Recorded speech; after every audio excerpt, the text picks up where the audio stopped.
కుల మతాలకు అతీతంగా ఈసారి తెలంగాణ కావాలని ముందుగా 99లో మేమందరం 41 మంది ఎమ్మెల్యేలుగా గెలిచి ఆ రోజు రాజశేఖర రెడ్డి గారు ప్రతిపక్ష నాయకుడు ఉంటే చిన్నారెడ్డి గారు ఇంకా ఇంద్రకరణ్ రెడ్డి గారు మేము 41 మంది శాసనసభ్యులం రాజశేఖర రెడ్డి గారు కూడా చెప్పినాం మాకు తెలంగాణ రాష్ట్రం కావాలని చెప్పి అప్పుడు ఢిల్లీకి వెళ్ళి సోనియా గాంధీ గారిని ఒప్పించి కోరితే వారు ప్రణబ్ కుమార్ కమిటీ వేసి తెలంగాణ ప్రాసెస్ అప్పుడు మొదలైన అధ్యక్ష మన దేశం తెలంగాణ ప్రాసెస్ అలాంటి స్టార్ట్ చేసుకుంటూ డిసెంబర్ 9 తెలంగాణ ప్రకటన రావడం అదే రోజు మా నాయకురాలు తెలంగాణ పుట్టినరోజు కావడంతో ఈరోజు మా ముఖ్యమంత్రి గారు ప్రవేశపెట్టిన తీర్మానానికి మా సోనియా గాంధీ గారికి తెలంగాణ దేవతకు నా యొక్క శుభాకాంక్షలు తెలియజేసుకుంటూ వారికి మద్దతు ఇస్తూ ఈరోజు చరిత్రలో నిలిచిపోయే రోజు ఇది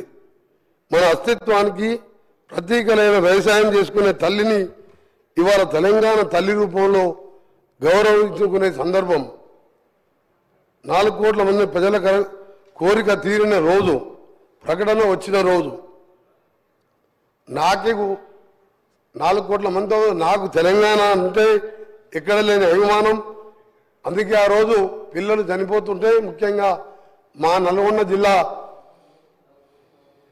శ్రీకాంతాచారి మా ముద్దుబిడ్డ ఎల్బీనగర్ చౌరస్తాలో కాల్చుకొని జై తెలంగాణ అనుకుంటూ మంటలల్లో అమ్మ అమ్మ అని అనుకుంటా జై తెలంగాణ అనుకుంటూ పోలీస్ వ్యాన్లో హాస్పిటల్కి వెళ్ళి 4 రోజులు మృత్యుతో పోరాటం చేసి మరణించిన సందర్భంలో పిల్లలు చావకూడదని ఒకే ఉద్దేశంతో మనం కొట్టాలని మన నాయకురాల్ని ఒప్పియాలని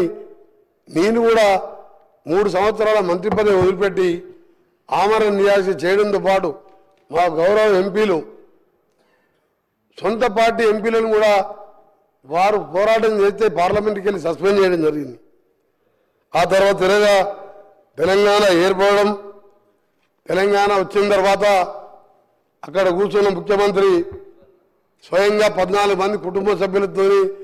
మా నాయకురాలు పోయి కలిసి కుటుంబ సరంగా ఫోటోలు దిగి తెలంగాణ దేవత అని చెప్పడం ఇదే కుర్చీలో కూర్చొని మేము ఇక్కడ కూర్చున్నాం 2014లో వారు సరే 1,00,000 అబద్ధాలు చెప్పిండా 200 లక్షల అబద్ధాలు చెప్పిండా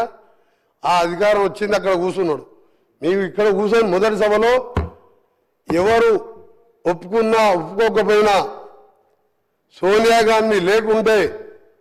ఈ జన్మలో కాదా మరో జన్మలో కూడా తెలంగాణ వచ్చేది కాదు ఆమె పుణ్యాన తెలంగాణ వచ్చింది అని చెప్పి సభలో అందరి సమక్షంలో వారు ప్రకటించడం జరిగింది నేను కూడా సభలో ఉన్నాం తెలంగాణ ప్రజలు ఉన్నది మీ రికార్డులో కూడా ఉన్నది ఈరోజు అలాంటి సోనియా గాంధీ పుట్టినరోజుతో పాటు తెలంగాణ అస్తిత్వానికి ప్రతీకలైన ఒక అమ్మ లాంటి తెలంగాణ తల్లిని ఈరోజు ఆవిష్కరించుకుంటూ పోతున్న సందర్భంలో వాళ్ళు ఆ నాయకుడు కనీసం వచ్చి శుభాకాంక్షలు చెప్పేది పోయి బయట పిచ్చి పిచ్చి వేషాలు చేస్తూ ఈరోజు ఇంత పవిత్రమైన రోజు తెలంగాణ ప్రకటించిన రోజు ఇది అందుకే అధ్యక్ష ఈరోజు మీ ద్వారా మరొకసారి ప్రతిపక్ష సభ్యులకు బీజేపీ వారు కానీ సిపిఐ పార్టీ వారి నాయకులకు వారికి కూడా ధన్యవాదాలు తెలియజేసుకుంటూ తెలంగాణ వస్తే అందరం జన్మ ధన్యమైపోయిందిరా మన జీవితాలు బాగుపడతాయి అందరం కూడా బంగారు తెలంగాణ కాకుండా నీళ్లు నిధులు నియామకాలు వస్తాయనుకున్నాం కానీ 10 ఏళ్లలో అది ఏమని రాలే తెలంగాణ తల్లి విగ్రహం ఉండే మేము అనుకున్నాం ఈ విగ్రహం చూసిన తర్వాత మా ప్రభుత్వం వచ్చిన తర్వాత మా గౌరవ ముఖ్యమంత్రి గారు తెలంగాణ తల్లి అంటే ఏ చాకలి ఐలమ్మలాగనో మనం ఇంట్లో చూస్తే మన అమ్మలాగనో గ్రామీణ ప్రాంతాల్లో ఉండలే